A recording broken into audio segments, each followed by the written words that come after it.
All right, guys, I'm gonna make this one quick before this becomes like the 30th SCL video you've seen on your timeline. Does Jared hate Ollie? Why? What's happening? Is this his show? Does Jared secretly have other? I don't know, man. I don't know. I don't know. I don't know. None of us know. None of us know. We just know that Ollie tried his best. The show didn't go too great. Game bugged out. It was on an interior build, and we thought we were going to get a lot more than that, and we didn't. Maybe there was a jab being thrown there. Who knows? We don't. So the best thing we can do as outsiders on the outside looking in is to just give Ollie just a pat on the back. You know, how many times have CIG fallen on their face? And like, we still throw them millions of dollars. So the least we can do is give the dude who we at least know plays the game and likes the spaceships like us a pat on the back, and maybe throw him a couple good ideas for, the next couple of videos, because he is going to be working there. So I don't know. I'm just tired of seeing all like the speculation videos and all the "we're cooked, Star Citizens cooked" on my timeline. Like, dude, we've been cooked. Are you new? Like, what are we talking about here? Oh, the interior build doesn't work like it's supposed to. Yeah, duh. Like, I don't know. Like, let me not be too harsh, because I thought that it was gonna work a little bit better than what it did. I didn't think we were gonna get like creme de la creme, like the best stuff ever, but it definitely disappointed me. And you can collectively hear everyone's confidence just hit the ground when they click that go live button. And you can see it on a lot of their faces towards the end there. They just knew what was happening. And I get it. There's a lot of emotions being charged up because Squadron 42 is around the corner. So a lot of eyes are on them. They got this whole playtest thing coming up that people did get invited to. Who cares also about that?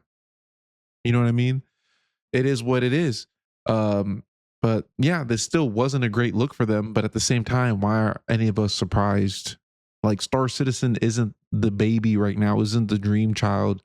So when you pledge your money to the game and everybody's starting to lose confidence right now, like, what's happening? Da, da, da, da, da.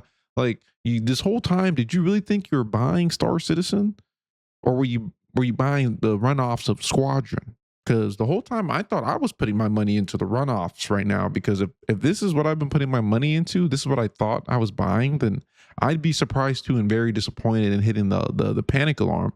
But you've been buying into a dream. Star Citizen, as of right now, is just a storefront.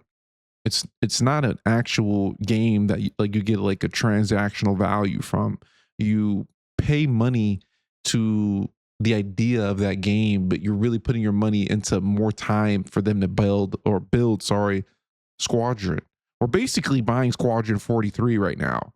And I bought a note, and I'll be transparent, and I know that my money isn't going to Star Citizen. You have like three people who have this idea of Star Citizen in their head. The first dude thinks it's a scam because he doesn't think that it even exists, that it's a buggy mess and you can't even play it at all. That's the first dude. And he thinks it's a scam because you're just in a cult and you're buying all these thousands of dollar spaceships, which, a couple of us are, but most of the time people are just buying starter packs. You got the second dude who thinks it's a scam because the development is slow, and he thinks he's putting his money into the development of Star Citizen, and he thinks that the game is slow and they're getting all this money, and what's happening, he doesn't know.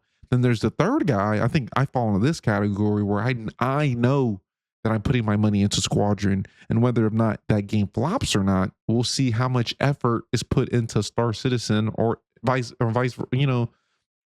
even if it does go good, even if it does go bad, we're going to see what their full effort translates into Star Citizen. Sorry, that's a better way of putting it. Because even if they do shift 90% of their focus back on Star Citizen, who's to say it's even good?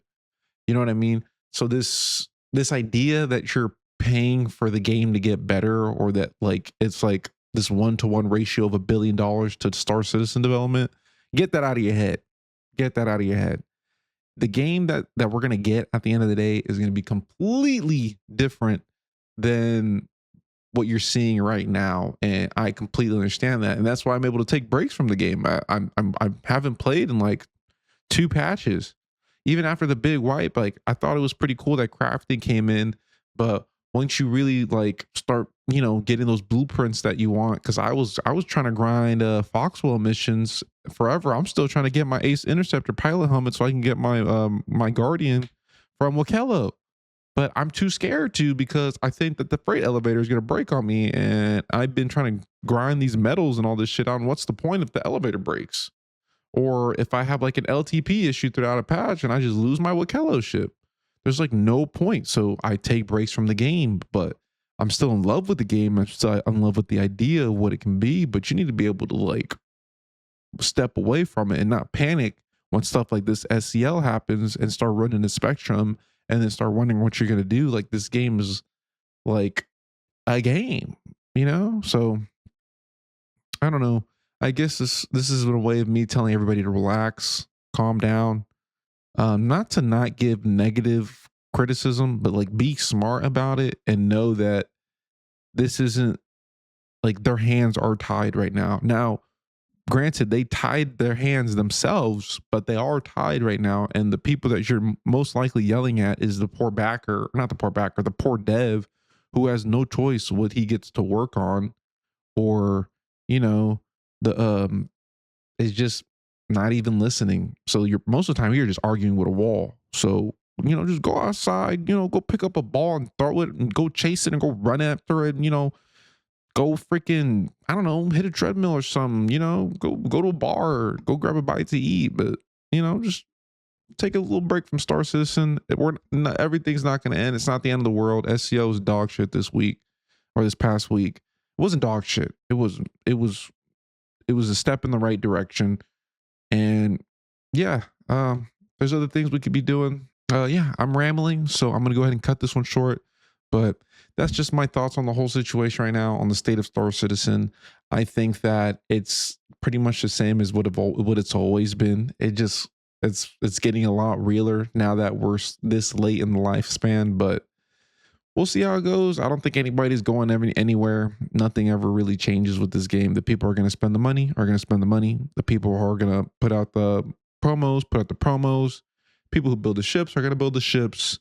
And Squadron's going to come out whenever it decides to come out. And hopefully it's good. And hopefully after that, Star Citizen starts popping off. But until then, I've been AO Ditto. If you react to this, I appreciate you. I wonder how many times you paused, or if you're watching this ending. But anyway, ciao.